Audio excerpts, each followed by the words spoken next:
So hello everyone, आज second topic है। अब सेकंड टॉपिक क्या है मैं ये बताती हूँ कि जैसा मैंने लास्ट वीडियो में बताया था कि एलिमनी तो नहीं दी गई, लेकिन मेरे बच्चे का भरण पोषण भी नहीं दिया गया। और ये सब खेल उसने खेला 2 कागज के टुकड़ों पर। एक कागज का टुकड़ा था मेरे हाथ से लिखा हुआ लेटर और दूसरा कागज का टुकड़ा था पैसे। उससे पहले मैं ये बता दूं कि 8 साल हमारी शादी रही। 8 साल में हर बार वो मेरी गलती निकालता रहा और हर बार उसकी बातों पे यकीन करते रहे लोग। नहीं, वो सब बेवकूफ लोग थे।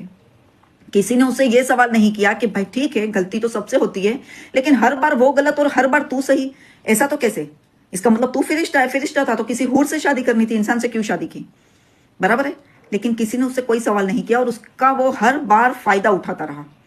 अब हुआ यूं कि जब मेरी बच्ची 1.25 साल की थी, उस टाइम पे वो इंडिया में ही था। तो मेरी रोज रात को आदत थी किचन का मतलब साफ सफाई करना, और 10 बजे तक मैं ऊपर जाती थी। उस दिन थोड़ा जल्दी चली गई क्योंकि मेरी बेटी को नैपी चेंज करवाना था। स्टैंड ऑलमोस्ट साफ था, सिर्फ पीने का पानी पड़ा हुआ था उस पे। उसी बात को लेकर उसकी माँ ने झगड़ा उठाया कि साफ भी करके नहीं जा रही है। अच्छा, मैं नहीं करके गई, तुम कर दो ना, इतना पानी तुम पीने का साफ नहीं कर सकते, स्टैंड पे है तो ठीक है। फिर भी मैंने ऊपर से आवाज दिया, हाँ मैं आ रही हूँ, थोड़ी देर रुकिए, बट नहीं।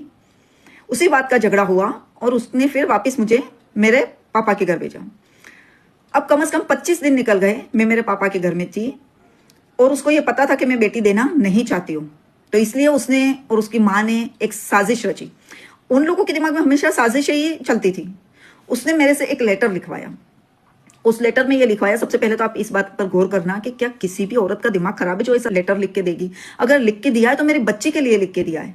एक बेटी माँ के बिना बड़ी हुई है, ठीक है, मैं माँ बन के गई थी, मैंने बड़ा कर दिया उसको, लेकिन उसकी माँ से उससे मिलने नहीं दिया जा रहा था। मैं मेरी बच्ची का हाल ऐसा नहीं करना चाहती थी, इसलिए मैंने लिख के दे दिया लेटर। ठीक है, चलो कोई बात नहीं, जाने दो।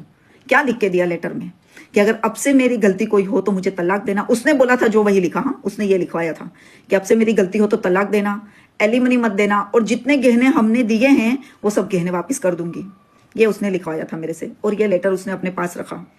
उसके बाद ऐसा क्या हुआ, ऐसा कौन सा झगड़ा हो गया कि फिर तलाक होना पड़ा, वो मैं नेक्स्ट वीडियो में बताऊंगी।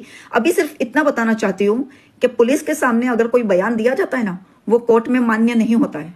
कोर्ट में जज के सामने वापस बयान देना पड़ता है, वो मान्य होता है। तो फिर ऐसा हाथ का मतलब लिखा हुआ ये लेटर, उस पर आमिल साहबों ने कैसे भरोसा कर लिया? मालूम है क्यों? चंद पैसों के लिए वो बिक गए।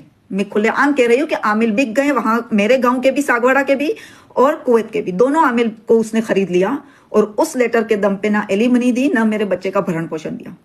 अब मिलती हूँ अगले वीडियो में ये बताने के लिए कि ऐसा क्या हुआ था जिसके कारण से बात तलाक तक पहुंची। तलाक तो वो पहले से ही देना चाहते थे, लेकिन उनके ऊपर कुछ चीज लेना नहीं चाहते थे, वो सब मेरे पे डालना चाहते थे। Thank you so much.